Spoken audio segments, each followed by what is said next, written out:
Assalamualaikum warahmatullahi wabarakatuh. Perkenalkan, nama saya Said Ataya Falapsi dengan NIM 2302126553. Nama saya Muhammad Rehan Thorik dengan NIM 2302134452. Perkenalkan, nama saya Fareza Madinata dengan NIM 2302114421. Di sini kami akan menjelaskan materi kami tentang akuntansi sektor publik, yaitu dengan judul pengukuran kinerja sektor publik. Di sini saya akan menjelaskan video tentang bagaimana cara memotivasi kita dalam berpelajaran. Nah, pelajaran itu sangat penting buat kita dan untuk masa depan kita. Oleh karena itu, hal tersebut tidak boleh dianggap sepele oleh sebagian kaum manusia. Terus, yang pertama itu kita tuh tidak boleh menyerah dalam hal apapun. Karena ketika kita lelah, kita boleh beristirahat, tetapi untuk menyerah kita tidak boleh. Ingatlah kenapa kita memulai sesuatu tersebut. Apa tujuan kita? Ingin membahagiakan orang tua, ingin dengan tujuan kita, ingin sukses, dan hal lain sebagainya. Nah, langkah kecil yang kita perlu lakukan itu adalah dengan belajar baik-baik dulu. Ikuti semua aturannya. Lalu, kita harus melihat dulu peluang dalam setiap kesulitannya. Setiap kesulitan yang kita hadapi itu adalah kesempatan kita untuk belajar dan tumbuh. Nah, semakin kita akan merasa bersalah. Semakin kita banyak kali merasa bersalah, semakin kita tahu kita itu salah di mana. Lebih baik kita banyak salah karena kita tahu akan memperbaikinya di mana, daripada kita nggak mau salah dan kita terus menerus padahal itu emang aslinya salah. Lalu ketekunan. Tidak ada yang bisa menggantikan kerja keras selain ketekunan. Kalau kita memang udah niat di dalam hati kita untuk ingin maju ke depannya, untuk belajar, mendapatkan ranking sesuai achievement kita sendiri, kita itu pasti akan ada ketekunan dalam hati kita sendiri untuk melakukan hal tersebut. Lalu habis itu ada kekuatan dan kegagalan. Di sini tuh kita tidak boleh takut gagal, karena semua orang sukses berawal dari kegagalan. Kegagalan itu adalah hal yang paling berharga dalam hidup kita. Di situ kita bisa melihat, oh, apakah kekurangan kita, apakah yang harus kita lakukan lagi. Nah, dari kegagalan tersebutlah hal ini bisa terjadi. Lalu, dengan dari hal kegagalan itu, jangan membuat hati kita kacau, tapi kita harus lebih kuat. Karena hal tersebutlah yang mendorong kita harus lebih kuat untuk menjalani hal-hal yang lebih berat ke depannya. Seperti kegagalan yang kita dapati, kesalahan yang selalu dapati, kita harus punya kekuatan untuk menghadapi hal tersebut. Terus kita juga harus mempunyai impian besar. Contoh impian besar ini seperti apa? Impian yang kita dreamkan dari kecil, impian yang harus kita wujud ke masa depannya. Entah itu bagaimana caranya, hal tersebut harus kita dapati. Terus ada langkah kecil dari hasil besar. Nah, contoh dari langkah kecil itu adalah hal step-step yang kecil kita lakukan, yang sepele dianggap, tapi itu bermakna di masa besar. Seperti kita belajar. Kalau kita belajar, nggak perlu kita belajar terlalu tinggi, belajar terus step by step. Tapi hasilnya bakal dampak suatu kita besar nanti. Itu bakal bertemu. Seperti kita belajar bahasa Inggris. Kita belajar pelan-pelan. Tapi waktu besar nanti, bahasa Inggris itu sangat penting di dunia pekerjaan. Terus juga kita harus tahu potensi diri kita. Potensi diri kita itu di mana, kita nggak boleh berlebih. Dan mungkin kalau emang potensi diri kita situ, kita harus memaksimalkannya di situ saja. Nggak boleh berlebih, nanti takutnya ada kena kesehatan. Lalu yang terakhir kita harus mempunyai kepercayaan diri. Percaya diri ini sangat penting buat diri kita sendiri agar kita mau sukses. Karena kalau kita hanya ngikut-ngikut orang lain, kita bakal juga ikut-ikut orang lain juga nasibnya. Seperti kalau dia sukses, kita insya Allah juga sukses. Tapi kalau dia turun ke bawah, kita juga turun ke bawah. Makanya diri kita lah kunci dari segala hal tersebut. Apabila kita merasa, waduh ini gak akan bisa, tinggalkan dulu. Lakukan yang terbaik, lanjut ke depan. Yang penting selalu ikuti aturan di masa kecil, yaitu belajar dengan baik. Ikuti aturan step by step, nanti suatu saat bakal indah pada masanya. Sekian dari video yang saya bisa sampaikan motivasi belajar, semoga bisa membantu. Di sini saya akan menjelaskan pengukuran kinerja sektor publik. Sistem pengukuran kinerja sektor publik adalah suatu sistem yang bertujuan untuk membantu manajer publik menilai pencapaian suatu strategi melalui alat ukur finansial dan non-finansial. Sistem pengukuran ini dapat dijadikan alat pengendalian organisasi karena pengukuran kinerja diperkuat dengan menetapkan reward and punishment system. Pengukuran kinerja sektor publik dilakukan untuk memenuhi 3, yaitu pengukuran kinerja sektor publik dimaksudkan untuk membantu memperbaiki kinerja pemerintah. Yang kedua, ukuran kinerja sektor publik digunakan untuk pengalokasian sumber daya dan pembuatan keputusan. Yang ketiga, ukuran kinerja sektor publik dimaksudkan untuk mewujudkan pertanggungjawaban publik dan memperbaiki komunikasi kelembagaan. Kinerja sektor publik bersifat multidimensional sehingga tidak ada indikator tunggal yang dapat digunakan untuk menunjukkan kinerja secara komprehensif. Berbeda dengan sektor swasta, karena sifat output yang dihasilkan sektor publik lebih banyak bersifat intangible output, maka ukuran finansial saja tidak cukup untuk mengukur kinerja sektor publik. Faktor yang mempengaruhi kinerja ini, yang pertama itu ada kemampuan dan keahlian, yaitu merupakan kemampuan yang dimiliki seseorang dalam suatu pekerjaan. Yang kedua ada pengetahuan, yaitu pengetahuan tentang pekerjaan. Yang ketiga ada rancangan kerja, yaitu rancangan pekerjaan yang akan memudahkan karyawan dalam mencapai tujuannya.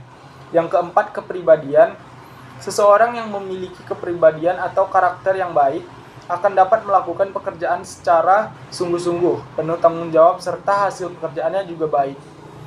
Yang kelima, motivasi kerja. Motivasi kerja ini merupakan dorongan bagi seseorang untuk melakukan pekerjaan. Jika memiliki dorongan yang kuat dari dalam dirinya atau dari luar, maka karyawan akan terdorong untuk melakukan sesuatu dengan baik.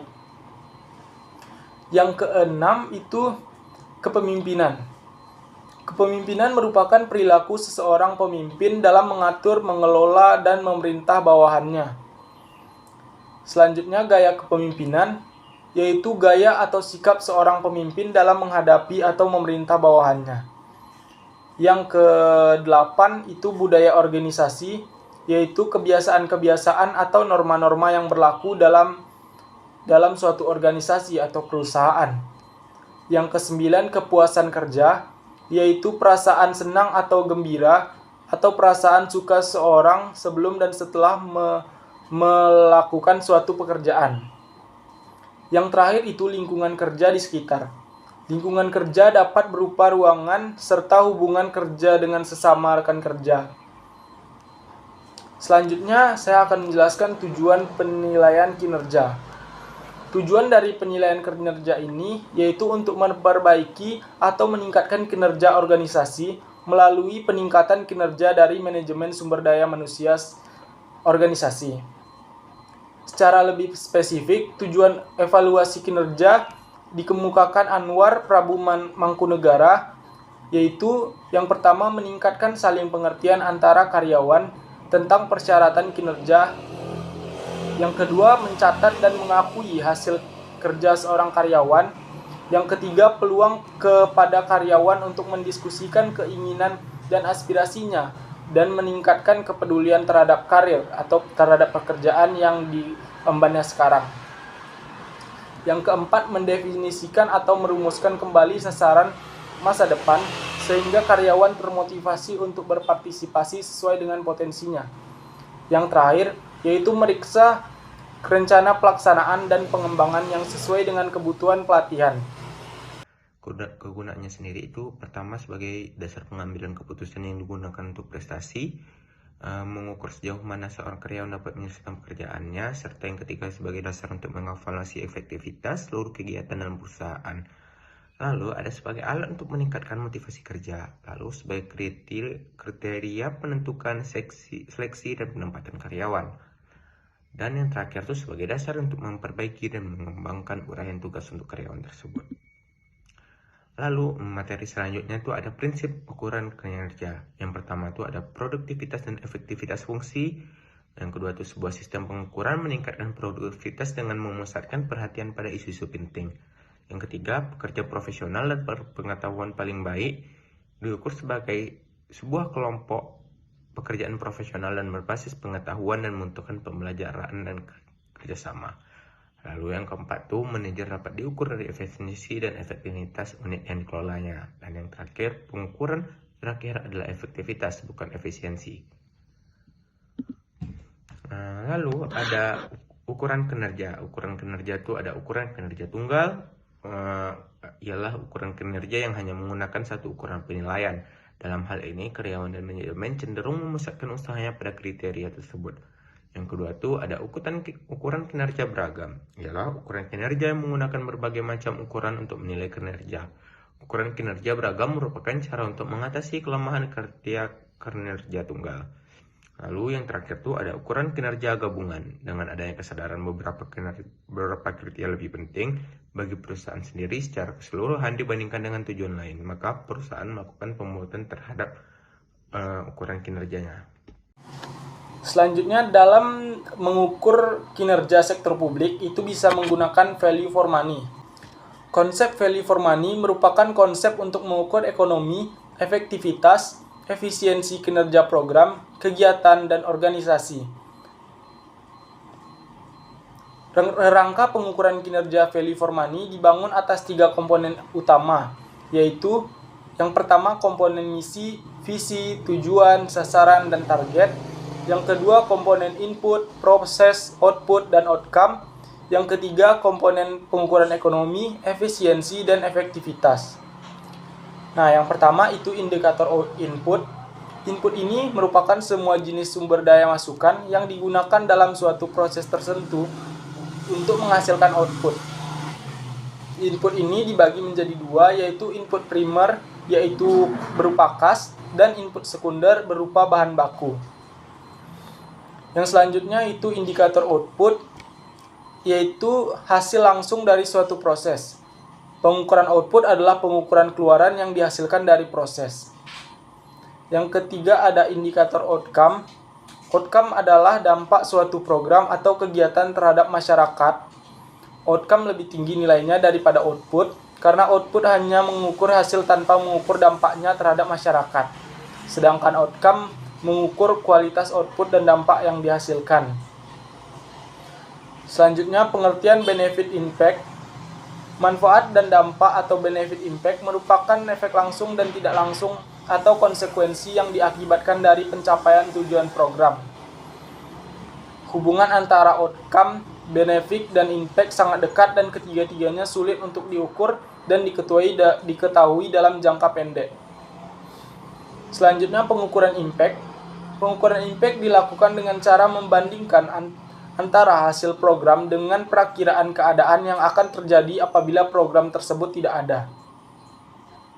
Selanjutnya pengukuran ekonomi. Ekonomi adalah hubungan antara pasar dan masukan. Dengan kata lain, ekonomi adalah praktik pembelian barang dan jasa input dengan tingkat kualitas tertentu pada harga terbaik yang dimungkinkan. Selanjutnya pengukuran efisiensi. Efisiensi ini berhubungan erat dengan konsep produktivitas. Pengukuran efisiensi dilakukan dengan menggunakan perbandingan antara output yang dihasilkan terhadap input yang digunakan. Perbaikan terhadap efisiensi dapat dilakukan dengan beberapa cara, yaitu yang pertama meningkatkan output pada tingkat input yang sama, yang kedua meningkatkan output dalam proporsi yang lebih besar daripada proporsi peningkatan input, yang ketiga menurunkan input pada tingkat output yang sama, dan yang keempat menurunkan input pada tingkat proporsi yang lebih besar daripada proporsi peningkatan output. Selanjutnya pengukuran efektivitas. Efektivitas adalah ukuran berhasil tidaknya suatu organisasi mencapai tujuannya. Apabila suatu organisasi berhasil mencapai tujuan, maka organisasi tersebut telah berjalan dengan efektif. Yang terakhir yaitu konsep base value. Konsep base value ini merupakan perluasan dari konsep value for money. Dalam konteks organisasi pemerintahan, konsep base value ini merupakan suatu konsep yang mewajibkan unit kerja pemerintah, pemberi pelayanan publik untuk memberikan pelayanan terbaik atau base value. Di sini saya akan menjelaskan tentang balance scorecard, yaitu dengan matkul akuntansi sektor publik. Yang pertama, kita harus mengetahui dulu balance scorecard itu apa. Balance scorecard adalah suatu kerangka kerja yang digunakan untuk mengukur dan mengelola kinerja suatu organisasi dengan pendekatan yang seimbang. Balance scorecard ini dirancang untuk memberikan pandangan yang komprehensif tentang kinerja organisasi, melampaui fokus tradisional hanya pada aspek keuangan. Lalu balance scorecard itu terbagi menjadi 4, yaitu yang pertama dia di perspektif keuangan, dan yang kedua perspektif pelanggan, yang ketiga perspektif proses internal, dan yang keempat adalah perspektif pembelajaran pertumbuhan. Nah, apa dulu perspektif keuangan? Perspektif keuangan itu dia itu memperhatikan indikator keuangan seperti pendapatan, laba bersih, dan pengembalian modal. Perspektif ini menggambarkan apakah keuangan itu mencapai tujuan dan memberikan nilai tambah kepada pemegang perusahaannya. Lalu yang kedua itu perspektif pelanggan. Perspektif pelanggan fokus pada penguasaan kepuasan pelanggan dan kemampuan seseorang untuk memenuhi kebutuhan dan harapan pelanggan. Indikator ini digunakan berupa tingkat kepuasan pelanggan, pangsa pasar, atau tingkat retensi pelanggan. Terus yang ketiga yaitu perspektif proses internal. Kita bisa menyoroti efisiensi dan efektivitas proses tersebut. Dalam perspektif ini diidentifikasikan indikator kunci yang berkaitan dengan proses-proses yang menghasilkan produk atau layanan, termasuk itu inovasi, produktivitas. Terus yang terakhir itu adalah perspektif pembelajaran dan pertumbuhan. Di sini kita mengukur mengukur kemampuan kita untuk belajar, beradaptasi, dan meningkatkan kapasibilitas perspektif, kapasibilitas. Ini membuat aspek seperti pengembangan karyawan, manajemen pengetahuan, dan pengetahuan yang akan bertambah kepada seorang karyawan. Lalu kita masuk ke fungsi balance scorecard. Lebih jauh ini, balance scorecard ini memiliki beberapa fungsi, yaitu salah satunya sebagai alat ukur perusahaan, apakah visi dan misi yang dianut telah sesuai. Terus yang kedua itu sebagai alat ukur keunggulan kompetitif yang dimiliki perusahaan. Yang ketiga adalah sebagai panduan strategis untuk menjalankan bisnis Anda.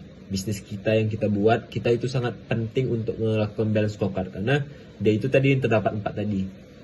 Terus yang keempat itu alat analisis efektivitas, strategi yang digunakan. Yang kelima, memberikan gambaran kepada perusahaan terkait SWOT yang dimiliki oleh perusahaan. Dan yang keenam, sebagai alat kunci performance indikator perusahaan. Terus yang ketujuh adalah sebagai feedback terhadap shareholder perusahaan. Dan yang ke-8 sebagai alat komunikasi, informasi, dan sistem analisis kepada perusahaan.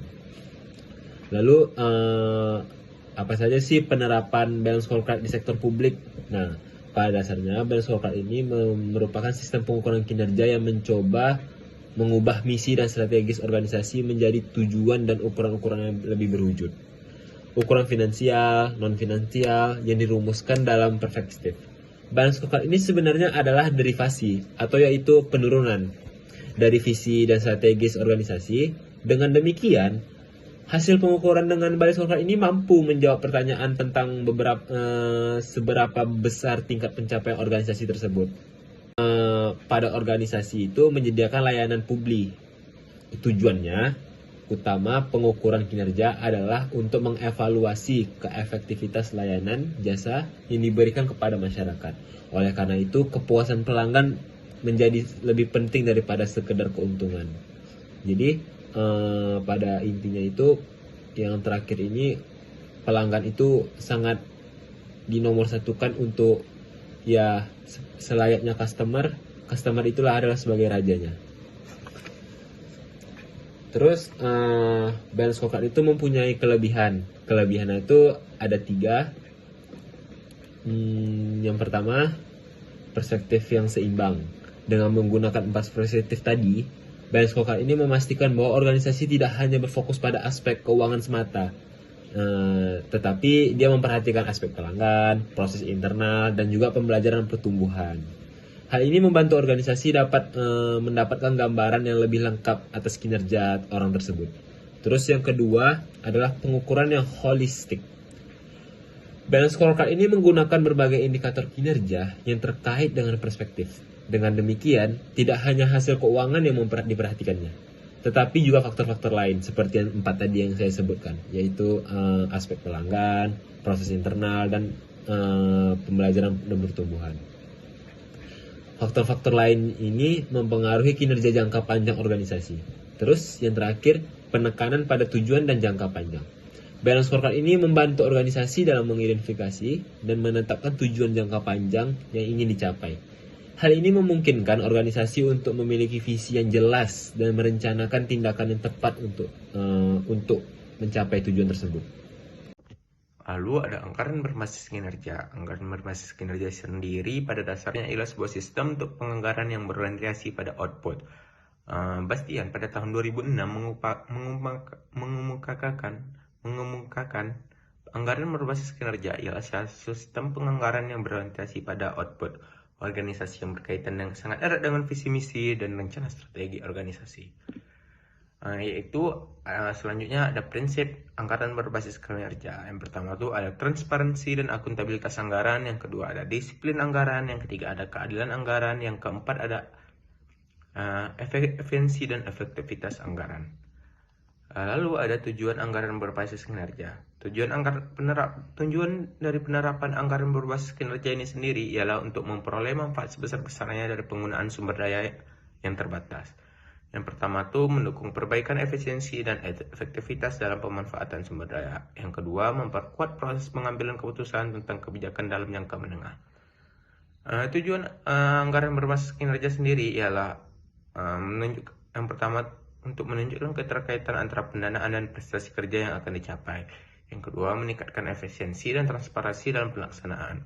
Lalu, yang ketiga itu meningkatkan fleksibilitas dan akuntabilitas unit dalam melaksanakan tugas. Pelaksanaan anggaran berbasis kinerja sendiri terbagi dari beberapa cara. Yang pertama itu penyusunan rencana yang strategik. Lalu ada sinkronisasi langkah untuk antara subbagian atau kegiatan. Dan ada yang ketiga itu ada penyusunan kerangka acuan. Setiap usulan program, kegiatan, subkegiatan yang diajukan oleh kementerian, negara atau lembaga harus dilengkapi dengan kerangka acuan. Dan yang keempat tuh ada perumusan atau penetapan bagian indikator kinerja. Indikator kinerja sendiri merupakan performance komitmen yang dijadikan dasar atau kriteria penilaian kinerja kementerian, negara atau lembaga. Yang pertama itu ada masukan input, yaitu tolak ukur kinerja berdasarkan tingkat atau besaran sumber. Yang kedua itu keluaran output, yaitu tolak ukur kinerja berdasarkan produk. Yang ketiga itu hasil, yaitu outcome, yaitu tolak ukur kinerja berdasarkan tingkat keberhasilan yang dapat dicapai. Yang keempat itu ada manfaat atau benefit, yaitu tolak ukur kinerja berdasarkan tingkat kemanfaatan yang dapat diberikan. Dan yang kelima itu ada dampak atau impact, yaitu tolak ukur kinerja berdasarkan dampaknya terhadap pelaksanaan anggaran tersebut. Lalu yang terakhir itu ada pengukuran kinerja. Pengukuran kinerja dimaksud yang kelima itu adalah pengukuran kinerja. Pengukuran kinerja sendiri dimaksudkan untuk mengetahui dan menilai keberhasilan atau kegagalan suatu program, kegiatan, atau subkegiatan. Dan yang terakhir itu adalah pelaporan kinerja. Langkah akhir dari anggaran berbasis kinerja tersebut adalah pertanggungjawaban kinerja yang dituangkan dalam laporan akuntabilitas kerja yang disusun secara jujur, objektif, dan transparan. Di sini saya akan menceritakan kronologi tentang penangkapan Kepala Divisi Profesi dan Pengamanan Polri, atau lebih tepatnya Kadif Propam Polri, Irjen Pol Verdi Sambo, yang dikenakan pasal pembunuhan berencana.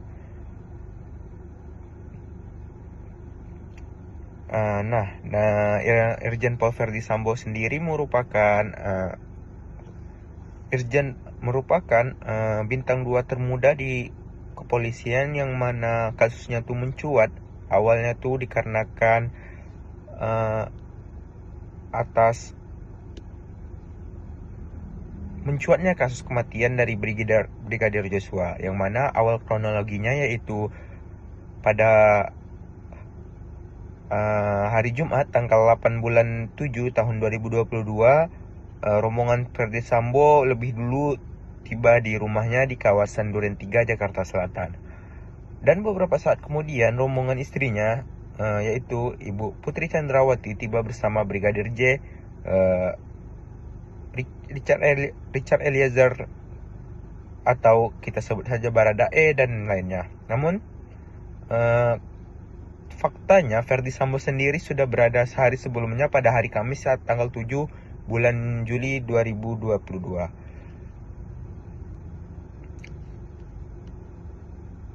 Nah, yang kedua tuh, awalnya Ferdi Sambo ini juga tidak mengaku tidak melakukan penembakan terhadap Brigadir Joshua.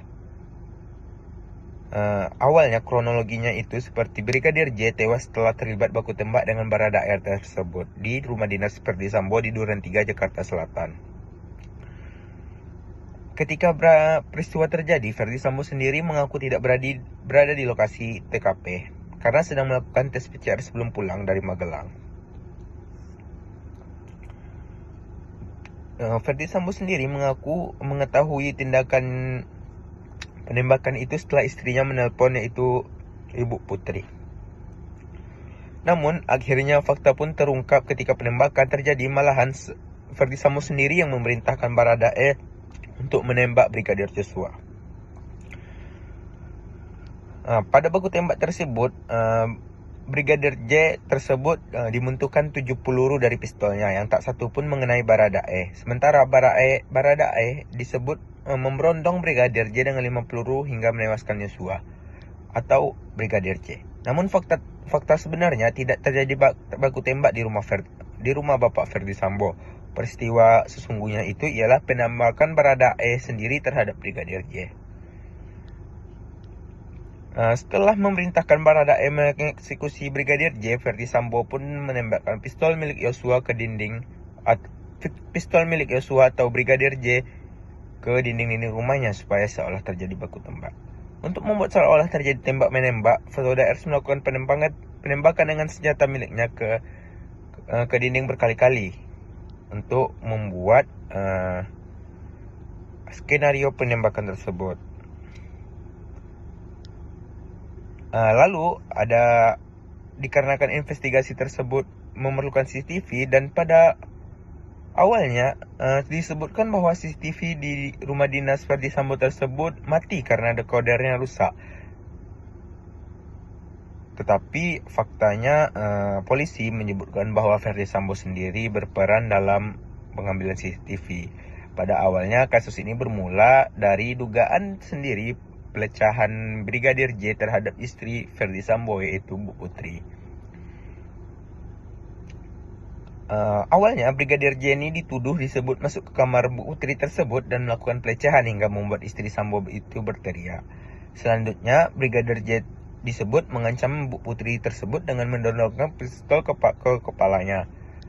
Lalu Baradae yang mendengar teriakan tersebut hendak menghampiri Bu Putri tersebut, tetapi malah disambut tembakan dengan pistol Brigadir J. Nah, dari situlah terjadi insiden tembak-menembak antara Brigadir J dan Baradae. Namun, itu hanya cerita karangan yang dibuat oleh Bapak Ferdi Sambo sendiri untuk mencuci tangan atas tindakannya tersebut. Nah, sekarang Bapak Ferdi Sambo sudah masuk dalam tahanan dan sudah diberhentikan secara tidak hormat dari institusi kepolisian. Semoga kita dapat mengambil hikmah atau kejadian atas kejadian-kejadian tersebut yang telah dilalui oleh kita semua, dan kita mendengar cerita-cerita yang dapat kita ambil hikmahnya. Tujuan dari penelitian ini adalah untuk mengetahui kinerja keuangan pemerintah Provinsi Riau dalam hal pendapatan asli daerah, belanja daerah, dan pembiayaan daerah ditinjau dari perspektif ekonomi, efisiensi, dan efektivitas dengan menggunakan konsep value for money audit. Penelitian ini merupakan penelitian deskriptif kuantitatif yang menggunakan teknik pengumpulan data berupa wawancara dan data sekunder berupa laporan realisasi anggaran pemerintah Provinsi Riau dari tahun 2011 sampai dengan 2015. Berdasarkan hasil penelitiannya, kinerja ekonomi pendapatan asli daerah Provinsi Riau dari tahun 2011 sampai 2015 itu lebih ke kurang ekonomis. Kinerja efisiensi pendapatan asli daerah Provinsi Riau lebih ke sangat efisien. Kinerja efisiensi belanja daerah itu lebih sering tidak efisien. Kinerja efektivitas pendapatan daerah lebih sering sangat efektif. Kinerja efektivitas belanja daerah itu lebih sering kurang efektif. Dan yang terakhir, efektivitas pembiayaan daerah itu lebih sering sangat efektif.